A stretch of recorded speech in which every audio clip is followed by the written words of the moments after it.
majority of my patients that I've seen are usually between 30 years of age and 60 years of age. And this is when a woman can start to experience perimenopausal symptoms. So perimenopause is the lead up to menopause, often around 12 months. And after you've had no bleed, no menstrual period for 12 months, then we consider it menopause.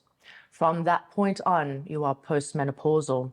You have no more ovulation, and ovulation, you don't have a bleed anymore, and you can't get pregnant anymore. But perimenopause just means close to menopause.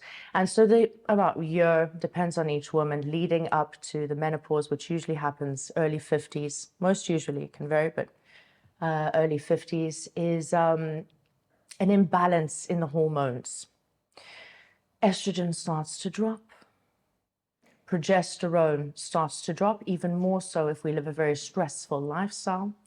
A specific phenomena occurs, which is called the progesterone cortisol steal. So if you have a lot of stress, a lot of the cortisol hormone in your body, either because you have mental or emotional stress, or then there's physical stress as well, this will steal away from progesterone production. And there's meant to be a very synergistic balance between progesterone and estrogen.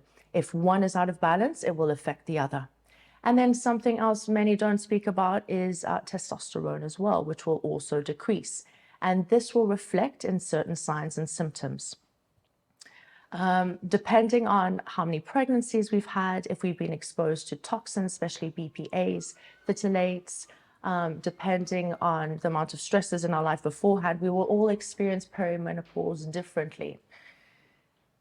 But for everyone, we are having the decrease in hormones. It's just the signs and symptoms that are slightly different.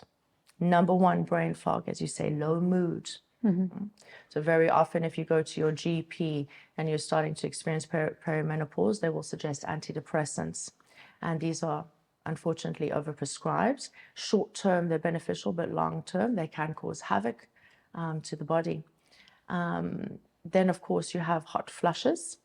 Many people relate this to solely low estrogen, but in fact, it is related to the balance between progesterone and estrogen and the way you metabolize and excrete your estrogen from your body. Then there are other signs and symptoms, like, for example, musculoskeletal tension, lots of tension in the body, especially the shoulders and neck and back. We often get that. With effect to the mood, often we will see, because of the gut-brain axis, there'll be disturbances in the GI tract as well. And the list can really go on. Topically, what we see is less skin elasticity.